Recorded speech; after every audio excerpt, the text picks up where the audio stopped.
रूस यूक्रेन जंग को 849 दिन बीत चुके हैं। इजराइल हमास की जंग 261 दिन पूरे कर चुकी है और अब जंग का तीसरा मोर्चा लेबनान में खुलने वाला है, जिसकी आहट लेबनान के लोगों को मिल चुकी है। और जंग की भट्टी जलने से पहले लेबनान के बाशिंदों ने देश से पलायन शुरू कर दिया है।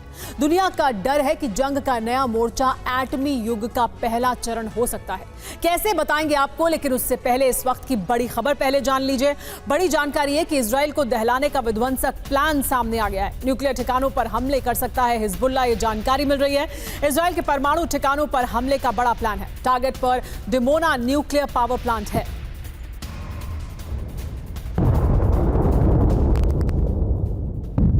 देखिए, ये तस्वीरें आप देख रहे हैं कि किस तरह से ये मोर्चा दहक रहा है, लेकिन बड़ी जानकारी हिजबुल्लाह के बड़े प्लान को लेकर है। हिजबुल्लाह किस तरह से इजराइल को दहला सकता है और उसका क्या बड़ा प्लान है, उसको लेकर अलग अलग जानकारी सामने आ रही है।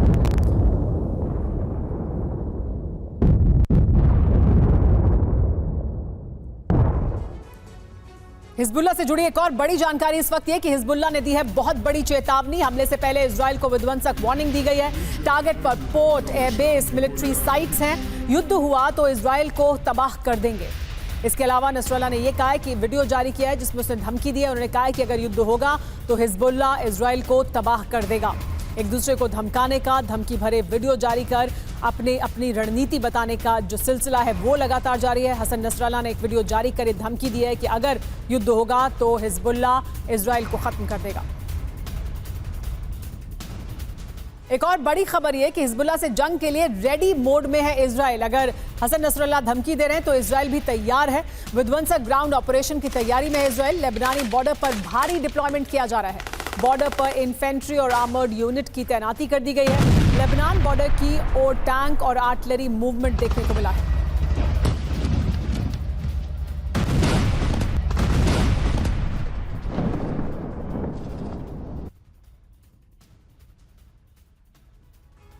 लेबनान में जंग को लेकर भारी दहशत है। लेबनान छोड़ना चाहते हैं हजारों लोग। लेबनान से भारी पैमाने पर पलायन हो रहा है। बैरूत एयरपोर्ट पर भारी भीड़ देखी गई लोगों की।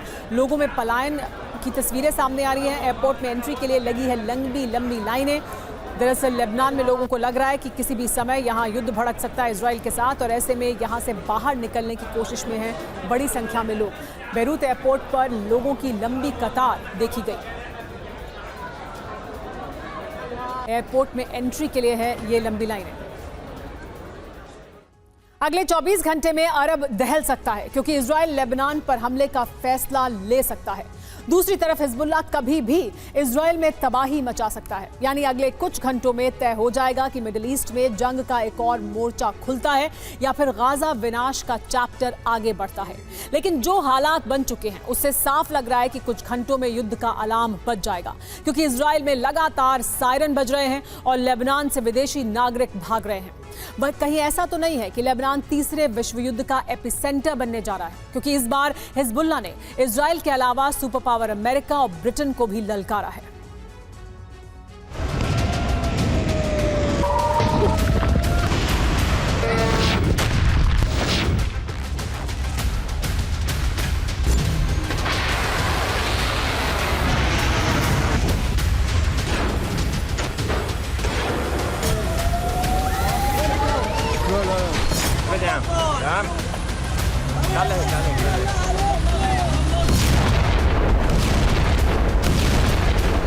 इजराइल में सायरन बज रहे हैं। लेबनान में अफरा तफरी का माहौल है। यह किसी बड़े विनाश का संकेत है।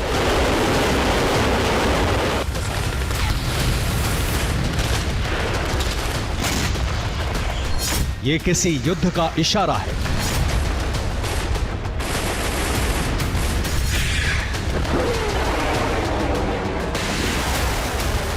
कभी भी उत्तरी इजराइल सुलग सकता है।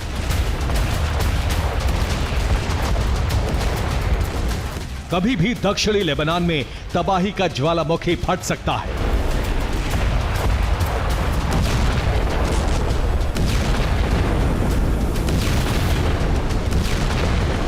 कुछ घंटों में गाजा से भी बड़ा युद्ध शुरू हो सकता है।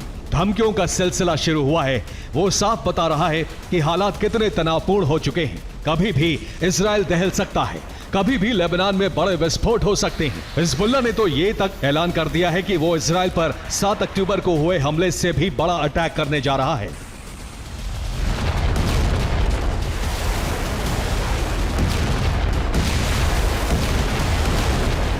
गाजा में युद्ध विराम नहीं होने से ईरानी प्रॉक्सी तमतमा रहे हैं। वो इजराइल को खाक में मिलाने के लिए तैयार हैं।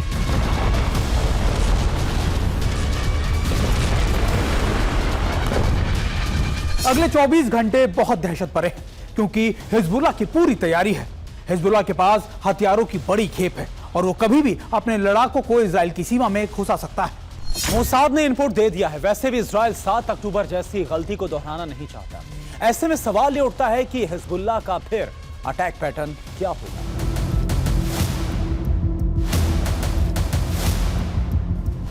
हिजबुल्लाह भी पैटर्न बदलकर हमला कर सकता है, जिसके लिए वो इजराइल की घेराबंदी कर सकता है।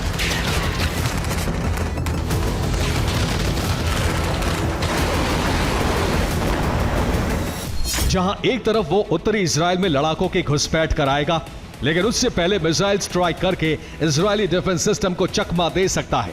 इसके अलावा गोलन हाइट्स से भी हमला करने के लिए हिजबुल्लाह लड़ाकों की फौज तैयार है। लेकिन सबसे नया पैटर्न होगा भूमध्य सागर से इजरायली पोर्ट को निशाना बनाया जाए।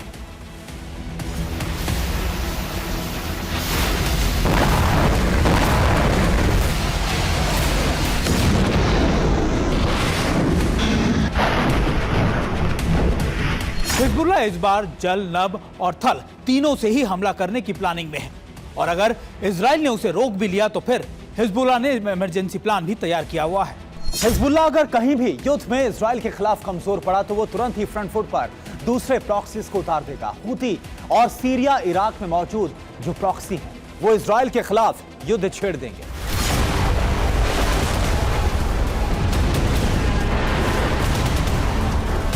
लेकिन सबसे ज्यादा परेशानी में साइप्रस पड़ सकता है, क्योंकि हिजबुल्लाह चीफ नसरल्लाह ने जो धमकी दी है उससे साफ जाहिर है कि हिजबुल्लाह सिर्फ इजराइल नहीं बल्कि उसके मददगार पश्चिमी देशों से युद्ध की तैयारी कर चुका है।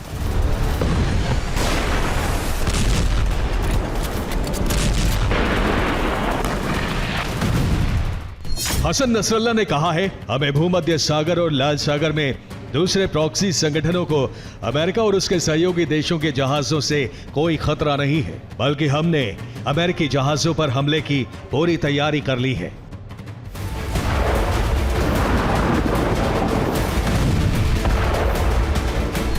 भूमध्य सागर में साइप्रस पड़ता है, जहां ब्रिटेन का अक्रोतिरी एयरबेस है।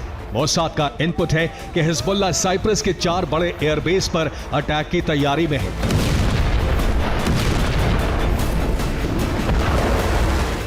इजरायली खुफिया एजेंसी से मिली जानकारी के मुताबिक हिजबुल्लाह ने साइप्रस पर हमले के लिए 300 से ज्यादा मिसाइल तैनात की हैं, जिसमें पाफोस, लताकिया, अक्रोतिरी, ढेकेलिया पर हमला कर सकता है। हिजबुल्लाह ने फतेह मिसाइल को लॉन्च पैड पर लगाया है, जो 400 से 600 किलोमीटर तक हमला कर सकती है, जबकि लेबनान से साइप्रस की दूरी 264 किलोमीटर है।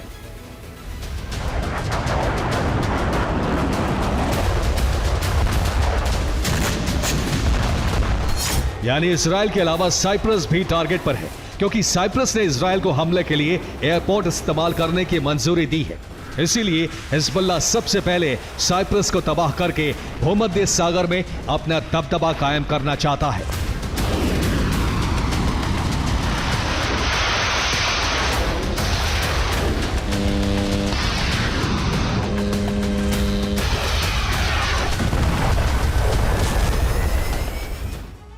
कुछ घंटों में इजराइल लेबनान में युद्ध शुरू हो सकता है। इसके पीछे पहली वजह है हिजबुल्लाह ने 7 अक्टूबर से ही बड़े हमले की धमकी दी है। दूसरी वजह है इजराइल ने बॉर्डर पर टैंक और मिसाइलों की तैनाती की है। तीसरी वजह है इजराइल ने 3 लेयर डिफेंस सिस्टम एक्टिव कर लिया है। चौथी वजह है हिजबुल्लाह को ईरान और रूस से भारी तादाद में हथियार मिले हैं। और पांचवी बड़ी वजह यह कि यूएन चीफ ने चेतावनी दी है, युद्ध हुआ तो लेबनान अगला गाजा बन सकता है। छठी वजह है युद्ध की आशंका को लेकर लेबनान से विदेशी नागरिक अपने देश लौटने लगे हैं। सातवीं बड़ी वजह यह कि पश्चिमी देशों ने अपने नागरिकों को इजराइल लेबनान यात्रा नहीं करने की एडवाइजरी जारी की है।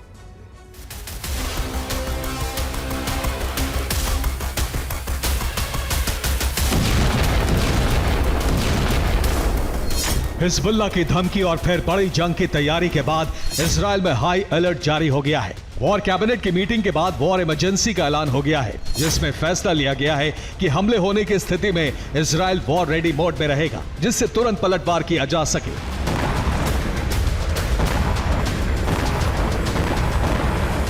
इजराइल की तैयारी समझ लीजिए, जिसमें 3 लेयर डिफेंस सिस्टम एक्टिव कर दिया गया है। बॉर्डर पर वॉर रेडी मोड एक्टिवेट हो गया है। एयरबेस पर फाइटर जेट हमले के लिए तैयार हैं। गाजा से सैनिकों को बुलाकर लेबनान बॉर्डर पर लगाया गया है। अब इजराइल लितानी नदी के पार जाकर भी तबाही मचाएगा। इसके अलावा बॉर्डर सिटी मेतुला के 35% इलाके को हिजबुल्लाह से आजाद कराएगा। कुछ दिन पहले हिजबुल्लाह ने दावा किया था कि उसने मेतुला के उन इलाकों पर कब्जा कर लिया है जहां यहूदी बस्तियां मौजूद हैं। वो इलाका करीब 35% है, इसलिए इजराइल अब लितानी के पार जाकर बड़े हिस्से पर कब्जा कर सकता है। इजराइल की तैयारी को देखते हुए लेबनान में दहशत फैल गई है।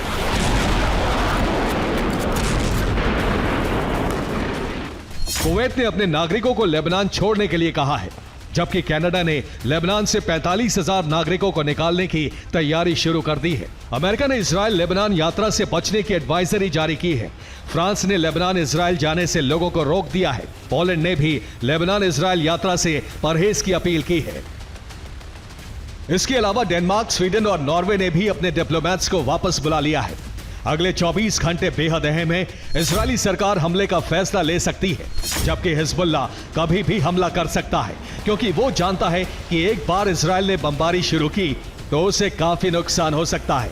इसलिए वो हमास की तरह पहले हमला करके इजराइल को दहलाने की तैयारी में है। ऐसा हुआ तो लेबनान और इजराइल में सीधी जंग शुरू हो जाएगी, जबकि अमेरिका लेबनान पर हमले में मदद का भरोसा इजराइल को दे चुका है। यानी अरब हमास ईरान के बाद हिजबुल्लाह से जंग में कभी भी सुलग सकता है, जो सीधे तौर पर बड़े विनाश का संकेत है। Bureau report, TV9 Bharatvarsh.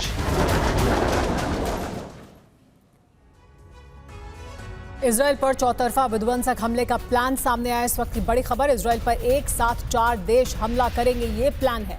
North Israel से हिजबुल्लाह दागेगा रॉकेट, ईस्ट इजराइल में सीरिया और इराक से हमला किया जाएगा और साउथ इजराइल पर हूती कर सकता है विध्वंसक अटैक।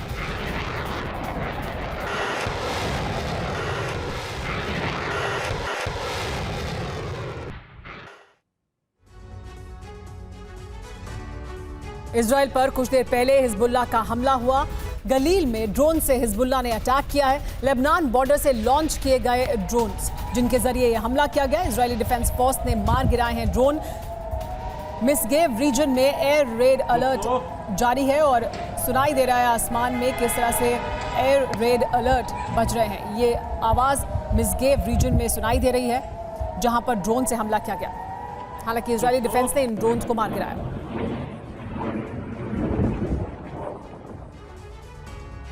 एक और बड़ी खबर दक्षिण लेबनान से। दक्षिण लेबनान में विध्वंसक हमला हुआ। लेबनान के रिहायशी इलाकों में मिसाइल से अटैक किया गया है। मिसाइल अटैक से भयंकर कार विस्फोट हुआ है। धमाके में कार के परखच्चे उड़ गए। कई लोगों की मौत होने का दावा भी किया जा रहा है। देखिए किस तरह से ये मिसाइल अटैक किया गया, कार के परखच्चे उड़ गए, कई लोगों की मौत हुई है, ये दावा भी किया जा रहा है। ये दक्षिण लेबनान की तस्वीरें आप इस वक्त देख रहे हैं। तो देखिए किस तरह का विध्वंसक हमला किया जा रहा है इजराइल द्वारा लेबनान पर और लेबनान में हिजबुल्लाह द्वारा इजराइल पर।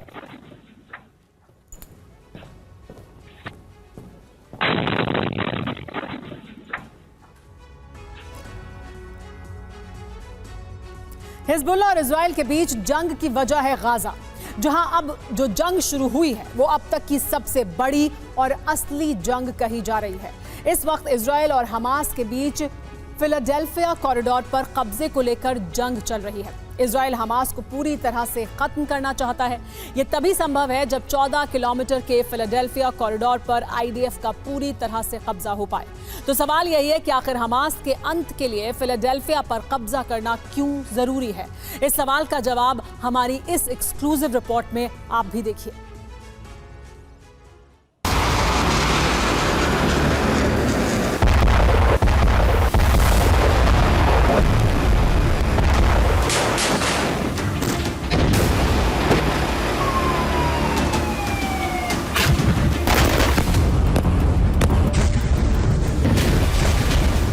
गाजा में अब तक जो विनाश हुआ,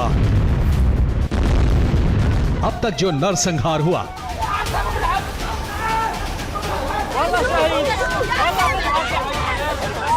वो कुछ भी नहीं है।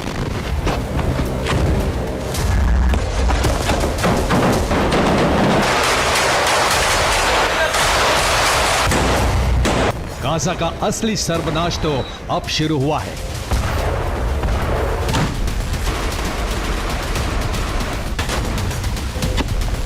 गाजा में असली जंग तो अब शुरू हुई है।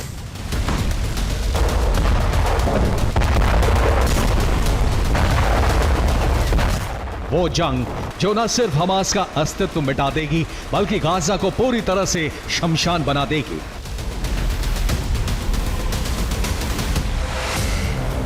नेतन्याहू और उनकी सेना ने गाजा से हमास के अंत का नया लक्ष्य तय कर लिया है।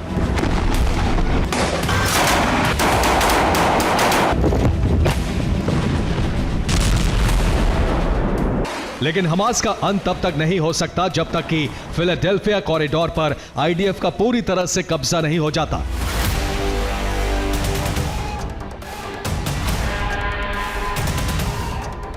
इजरायली सेना ने अब फिलाडेल्फिया कॉरिडोर पर कब्जे के लिए भीषण जंग शुरू कर दी है।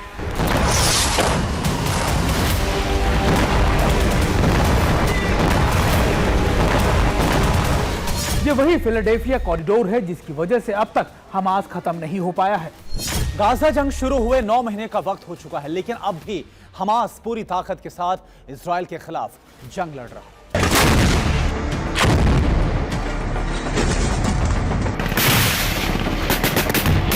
सवाल यही है कि आखिर फिलाडेल्फिया कॉरिडोर है क्या? हमास को मिटाने के लिए फिलाडेल्फिया कॉरिडोर पर इजराइल का पूरी तरह से कब्जा क्यों जरूरी है? अगर 9 महीने की जंग के बाद भी हमास का वजूद नहीं मिटा तो इसके पीछे फिलाडेल्फिया कॉरिडोर की क्या भूमिका रही? इन सवालों के उत्तर जानना जरूरी है। गाजा और मिस्र की सीमा पर मौजूद है 14 किलोमीटर लंबा बफर जोन। इसी बफर जोन को फिलाडेल्फिया कॉरिडोर या फिलाडेल्फिया रूट कहा जाता है। फिलाडेल्फिया कॉरिडोर के नीचे हमास की 100 से ज्यादा सुरंगें हैं। इनमें से ज्यादातर सुरंगों का एक छोर गाजा तो दूसरा छोर मिस्र में खुलता है।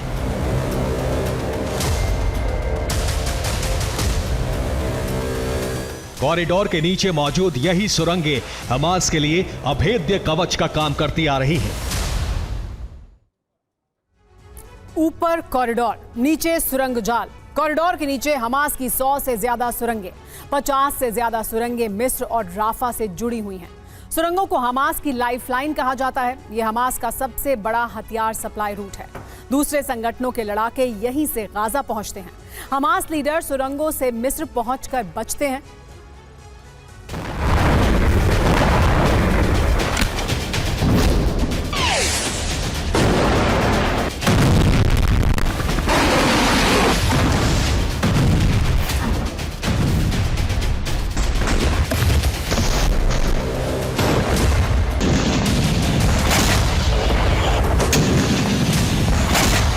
फिलाडेल्फिया कॉरिडोर के नीचे मौजूद 100 से ज्यादा सुरंगें हमास की लाइफलाइन है।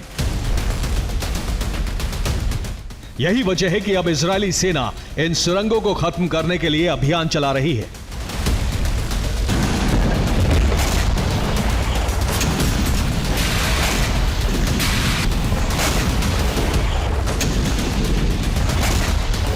फिलाडेल्फिया कॉरिडोर के आसपास राफा में आईडीएफ की बमबारी तेज हो गई है।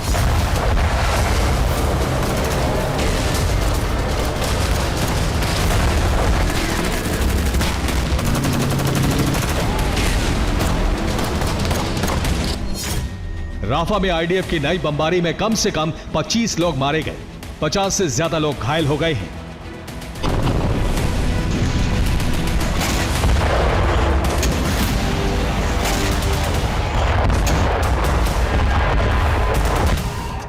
आईडीएफ की बमबारी से राफा किस तरह शमशान बनता जा रहा है उसकी गवाही ये सैटेलाइट तस्वीरें दे रही हैं।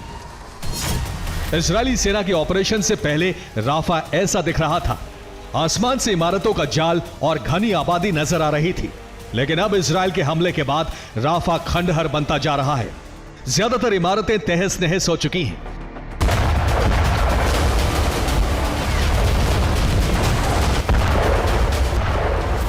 राफा में महाविनाश इसलिए हो रहा है क्योंकि इजरायली सेना 14 किलोमीटर के बफर जोन यानी फिलाडेल्फिया कॉरिडोर पर पूरी तरह से कब्जा करना चाहती है।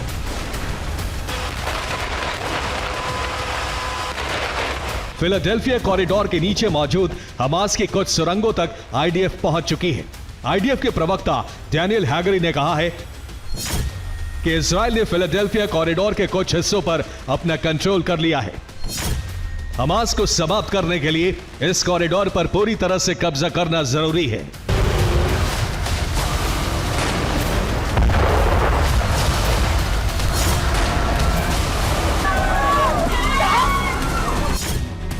अब इजराइल ने मिस्र की सीमा में पड़ने वाली सुरंगों की इन्वेस्टिगेशन करने के लिए अमेरिका से मदद मांगी है। फिलाडेल्फिया कॉरिडोर को पूरी तरह से सीज करने के बाद हानिया, सिनवार और मोहम्मद दाइफ जैसे हमास के बड़े नेताओं को खत्म करने का प्लान है।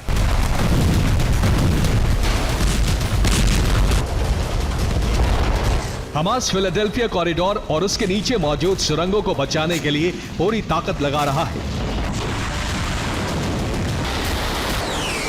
दोनों तरफ से भीषण वार पलटवार हो रहा है, जिसमें बेकसूर नागरिक मारे जा रहे हैं।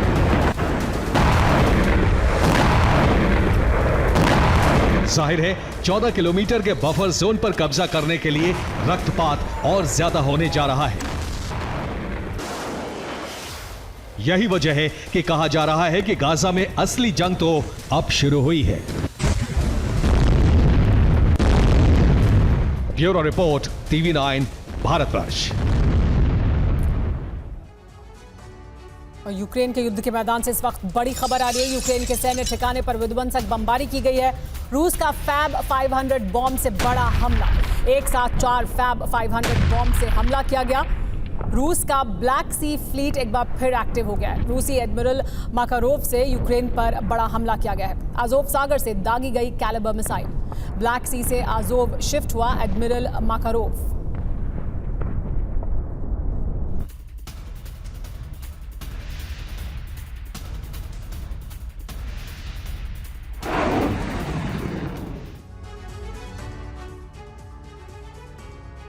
रूस यूक्रेन युद्ध से जुड़ी एक और बड़ी खबर। यूक्रेन में रूस ने बड़ा मिसाइल अटैक किया है। यूक्रेन के वेपन डिपो पर रूस ने बड़ा हमला किया। पश्चिम से मिले हथियारों के गोदाम पर अटैक किया गया है। यूक्रेन में एनर्जी इंफ्रास्ट्रक्चर को भी निशाना बनाया गया और उस पर भी बड़ा हमला किया गया है रूस द्वारा। यूरोप में एक बार फिर इतिहास दोहराया जा रहा है। राष्ट्रपति पुतिन के आदेश पर रूसी सेना ने यूक्रेन की 3 दिशाओं से घेराबंदी कर दी है। 1941 में जिस तरह हिटलर की सेना ने रूस पर घेरा डाला था, उसी रणनीति पर रूसी सेना यूक्रेन में आगे बढ़ रही है। बीती रात रूसी सेना ने यूक्रेन पर ज्वालामुखी बम यानी फैब 3000 से हमले किए हैं। पश्चिमी यूक्रेन पर सबसे बड़े मिसाइल हमले हुए हैं। विस्फोट इतने जबरदस्त थे कि पोलैंड में भी झटके महसूस किए गए। इसे पुतिन का ऑपरेशन बारबरोसा 2 कहा जा रहा है। देखिए क्या है पुतिन के इस ऑपरेशन का लक्ष्य और इसे कैसे अंजाम दे रही है रूसी सेना।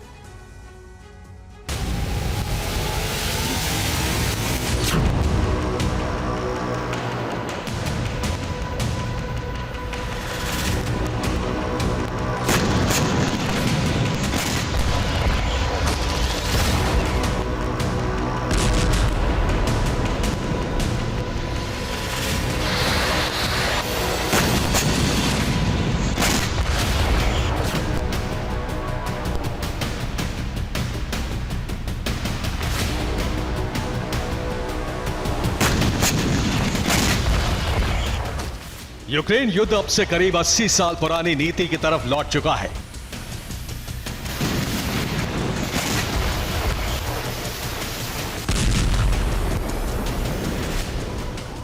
पुतिन ने हिटलर की रणनीति को युद्ध के मैदान में उतार दिया है।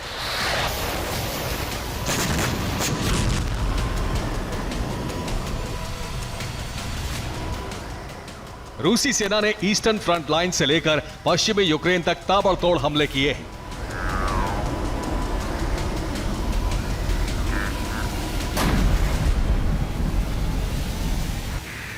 रूस ने लगातार दूसरे दिन युद्ध में फैब 3000 बम का इस्तेमाल किया है।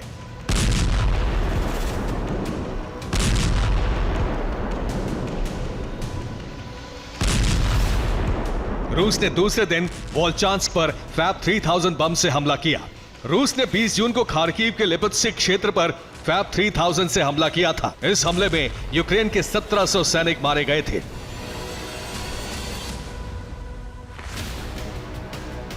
पुतिन ने अब युद्ध में ज्यादा तीव्रता वाले विनाशक बमों का इस्तेमाल शुरू कर दिया है और यह कीव पर दबाव बनाने की रणनीति है। रूसी जमीन पर बढ़ते यूक्रेन के हमलों के बाद पुतिन ने भी युद्ध का विस्तार कर दिया है। अब सिर्फ ईस्टर्न फ्रंट लाइन पर ही रूस के हमले नहीं हो रहे हैं, बल्कि पश्चिमी यूक्रेन पर भी रूस ने हमले शुरू कर दिए हैं।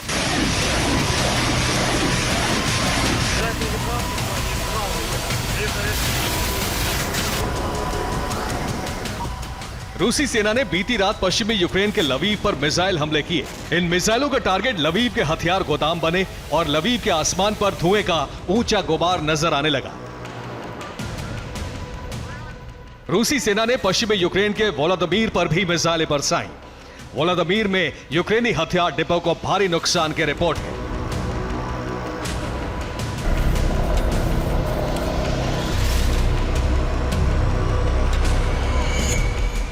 इवानो-फ्रेंस्क में रूस ने बमबारी करके यूक्रेनी रसद इन्फेंट्री व्हीकल गोदाम को उड़ा दिया है। उज़होरोद और टेर्नोपिल में भी रूस ने जबरदस्त हमले करके यूक्रेनी सेना के लॉजिस्टिक्स को नष्ट कर दिया है। यूक्रेनी राष्ट्रपति ज़ेलेंस्की के गृहनगर और ससुराल क्रीवी रीह पर भी रूसी सेना ने मिसाइल हमले किए हैं।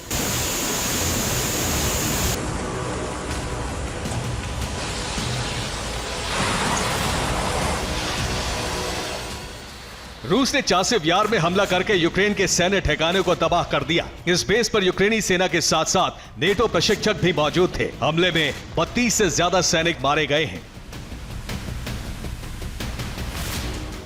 पुतिन ने ऐलान कर दिया है कि अब यूक्रेन का कोई भी हिस्सा सुरक्षित नहीं रहेगा।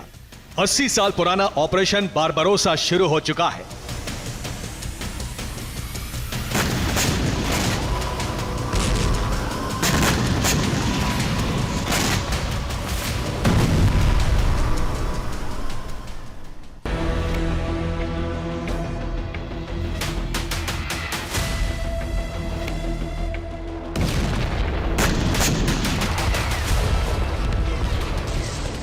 पुतिन एक बड़ा ऑपरेशन शुरू कर चुके हैं और उसके लिए हथियार आपूर्ति पूरी हो चुकी है। पुतिन ने दूसरे विश्व युद्ध का ऑपरेशन बारबरोसा यूक्रेन की जमीन पर उतार दिया है।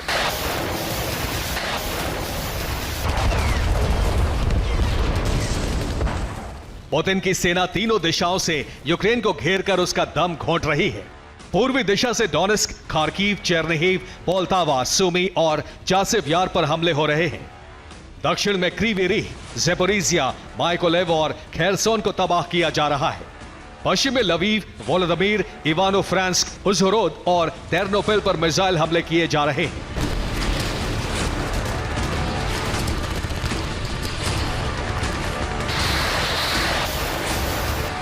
यूक्रेन पर तीन ओर से हमले ठीक उसी अंदाज में हो रहे हैं जैसे 22 जून 1941 को हिटलर की सेना ने रूस पर हमले शुरू।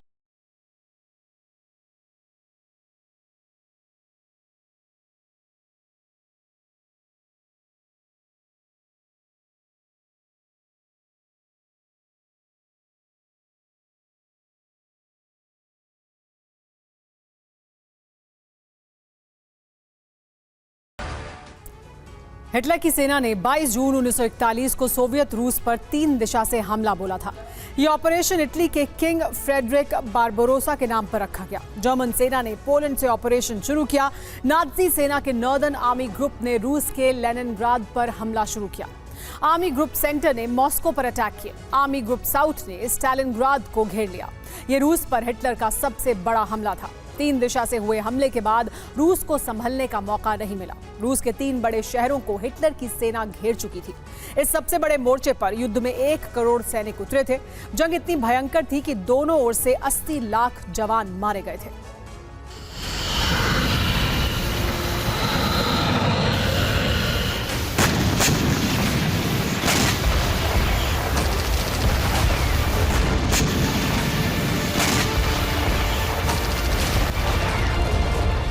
1941 में ऑपरेशन बारबरोसा के बाद 1945 तक हालात क्या हो गए थे, ये पूरी दुनिया जानती है।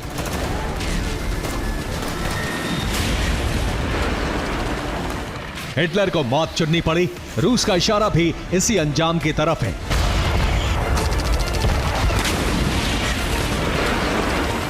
पुतिन चाहते हैं कि ऑपरेशन बारबरोसा रिवर्स के बाद या तो यूक्रेन सरेंडर करे, वरना संपूर्ण विनाश के लिए तैयार रहे। पुतिन ने इसके संकेत भी दे दिए हैं।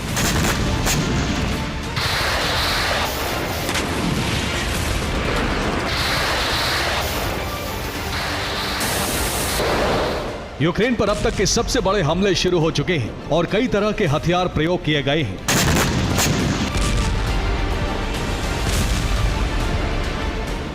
रूस ने TU सीरीज के न्यूक्लियर बॉम्बर से यूक्रेन पर हमले किए हैं। KH-101, KH-555 क्रूज मिसाइलें पश्चिमी यूक्रेन पर हमले के लिए इस्तेमाल की गई हैं। फैब 3000 बम से 2 हमले किए गए हैं। ज़ेपोरिज़िया में यूक्रेन का एक पावर प्लांट मिसाइल हमले में नष्ट हो गया। लवीव में एक तेल डिपो रूस ने मिसाइल हमले में तबाह कर दिया। इवानो फ्रैंकोविस्क, विनित्सिया और खमेलनित्स्की में भी रूस ने 4 मिसाइल हमले किए हैं।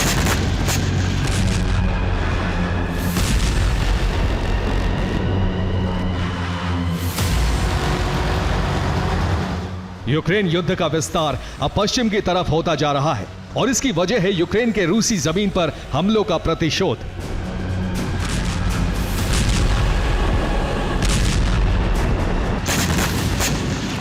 पुतिन ने रूसी सेना को आदेश दे दिए हैं कि यूक्रेन के सभी बड़े शहरों पर इतना बारूद बरसाया जाए जिससे यूक्रेन युद्ध का मोर्चा छोड़ने पर मजबूर हो जाए।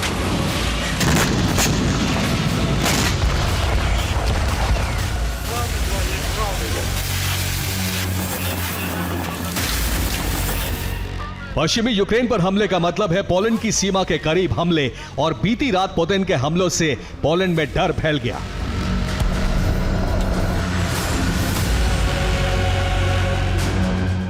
यूक्रेन के खमेलनित्स्की, लवीव और तेर्नोपिल शहर पोलैंड सीमा के नजदीक हैं। रात भर इन शहरों में मिसाइलें बरसती रहीं। पोलैंड को डर था कि रूस की मिसाइल उसकी सीमा में ना गिर जाए। पोलैंड के फाइटर जेट पूरी रात सीमा पर उड़ान भरते रहे।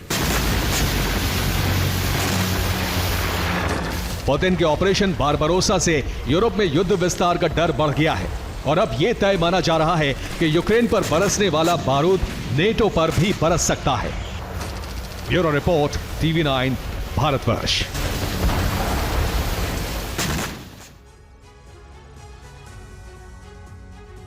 रूस के प्रचंड मिसाइल हमलों से थर्राया यूक्रेन। पूरे यूक्रेन में रूस के विध्वंसक मिसाइल हमले हो रहे हैं। डोनेट्स्क, खार्किव, ज़ेपोरिज़िया पर विध्वंसक अटैक हुआ है। मिसाइल हमलों में 8 लोगों की मौत हुई है, सैकड़ों लोग घायल हो गए हैं। यूक्रेन ने 12 मिसाइल मार गिराने का दावा किया है।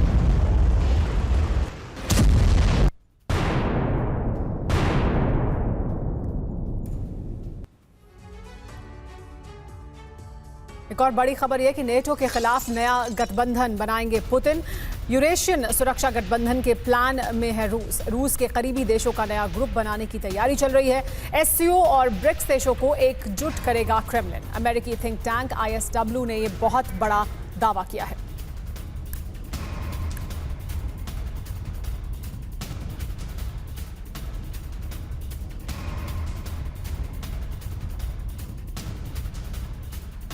ISW ने बड़ा दावा किया है जिसके मुताबिक अमेरिकी थिंक टैंक का कहना यह है कि SCO और ब्रिक्स देशों को एकजुट करना चाहता है क्रेमलिन और इसके जरिए एक बड़ा गठबंधन बनाना चाहता है जिसमें वो अमेरिका के खिलाफ इस गठबंधन को बनाएगा और एक्टिव करेगा। ये अमेरिकी थिंक टैंक द्वारा किया गया बड़ा खुलासा है।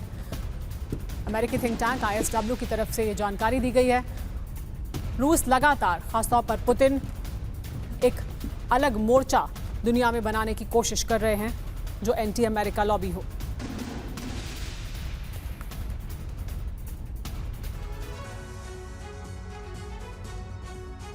नेटो वर्सेस रूस का सैन्य गठबंधन। नेटो पश्चिम के खिलाफ एक नया गठबंधन बन सकता है।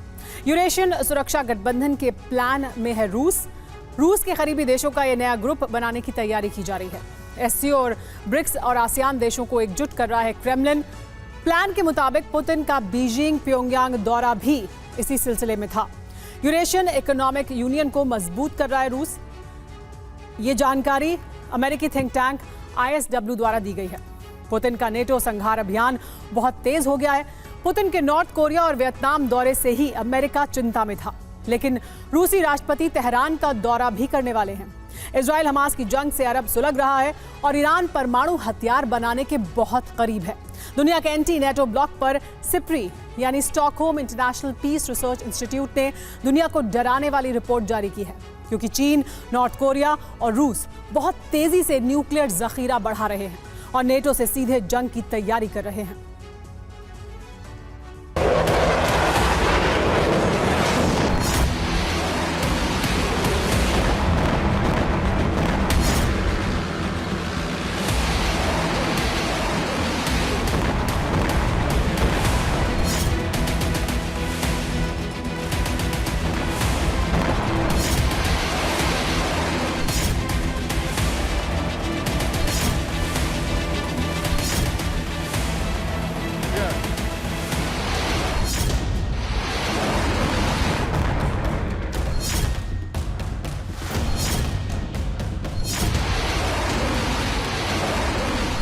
पुतिन ने धरती के 3 हिस्सों पर महासंग्राम के बिसात बिछा दी है।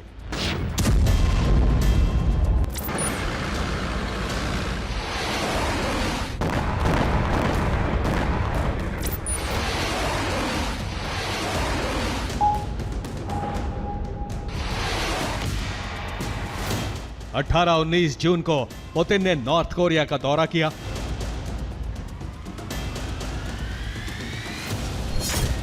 और शासक किम जोंग उन के साथ 20 से ज्यादा सामरिक समझौते किए।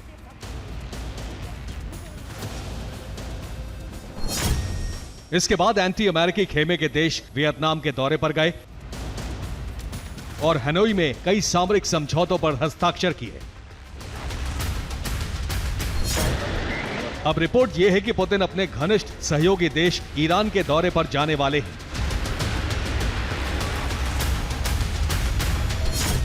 राष्ट्रपति रईसी की मौत के बाद पुतिन का पहला तेहरान दौरा होगा।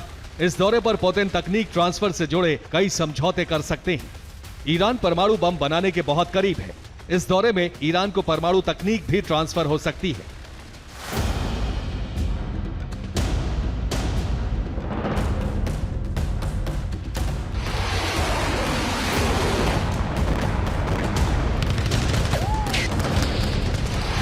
अरब इस समय यूक्रेन से भी बड़ा वॉर फ्रंट बना हुआ है। कई देशों में टकराव के आसार हैं और जंग कभी भी शुरू हो सकती है।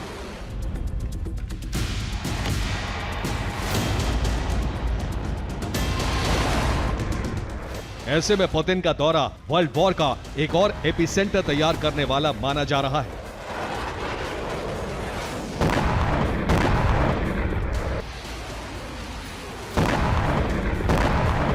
सिप्री यानी Stockholm International Peace Research Institute की रिपोर्ट है कि दुनिया में परमाणु विश्व युद्ध के 3 मोर्चे तैयार हो चुके हैं।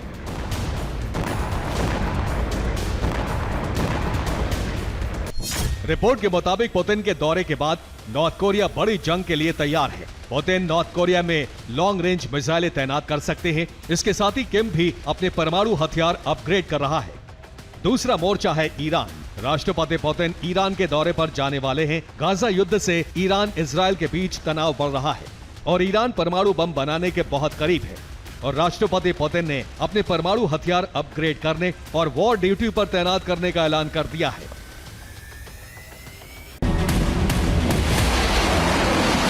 रूस की पैसिफिक फ्लीट का जापान के करीब युद्धाभ्यास जारी है।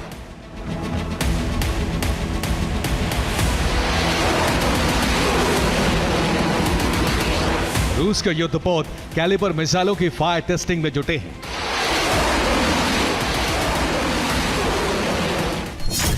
रूस की खुफिया एजेंसी के प्रमुख बेलारूस दौरे पर हैं। बेलारूस में तैनात टैक्टिकल न्यूक्लियर हथियारों के ऑपरेशन पर रूस बड़ा प्लान तैयार कर रहा है। पुतिन के ऐलान के और रूस की न्यूक्लियर तैयारियों को देखते हुए अमेरिका और यूरोप भी आत्मरक्षा में सक्रिय हो गए हैं।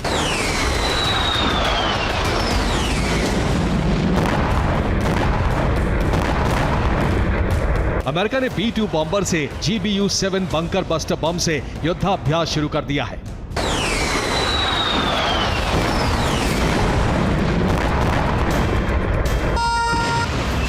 इसके साथ ही अमेरिका ने यूरोप में अपने न्यूक्लियर हथियारों को अपग्रेड करना शुरू कर दिया है।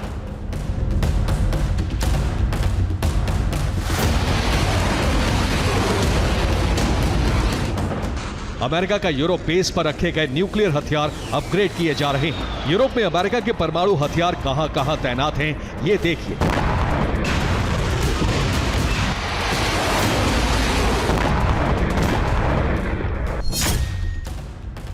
अमेरिका का पहला ठिकाना है बेल्जियम का क्लेन ब्रूगल एयरबेस। यहां अमेरिका ने B-61-3 नाम के 15 न्यूक्लियर बम तैनात किए हैं। इन्हें F-16 फाइटर जेट से लॉन्च किया जा सकता है। दूसरा ठिकाना है जर्मनी का बुशेल एयरबेस। यहां भी 15 B-61-3 न्यूक्लियर वॉरहेड तैनात किए गए हैं। इनको PA-200 टॉर्नेडो फाइटर जेट से लॉन्च किया जा सकता है। अमेरिका का तीसरा न्यूक्लियर ठिकाना है इटली का एवियानो एयरबेस। यहां 20 B-61-3 परमाणु बम रखे गए हैं। इनको F-16 फाइटर जेट से टारगेट पर दागा जा सकता है। चौथा ठिकाना है इटली का गेडी एयरबेस। यहां 15 B-61-3 nuclear warhead war ready है। इनको भी F-16 फाइटर जेट से लॉन्च किया जा सकता है। अमेरिका का यूरोप में पांचवा न्यूक्लियर ठिकाना है नीदरलैंड्स का बाल्किल एयरबेस। यहां भी 15 B-61-3 न्यूक्लियर बम रखे हैं। ये भी F-16 फाइटर जेट से दागे जा सकते हैं। अमेरिका का छठा न्यूक्लियर बेस है तुर्की का इंसरलिक एयरबेस। यहां 20 B-61-3 न्यूक्लियर वॉरहेड तैयार रखे गए हैं। ये भी F-16 फाइटर जेट से लॉन्च किए जा सकते हैं। इस तरह अमेरिका ने यूरोप में रूस के खिलाफ कुल 100 न्यूक्लियर वॉरहेड तैनात कर रखे हैं।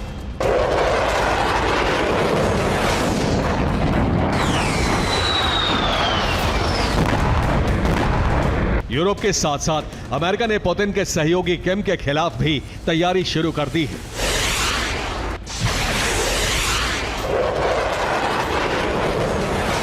अमेरिका और साउथ कोरिया के फाइटर जेट साझा मिसाइल ड्रिल कर रहे हैं। इस तरह से धरती के 3 क्षेत्रों में परमाणु युद्ध की तैयारी हो चुकी है। Bureau report, TV9, Bharatvarsh.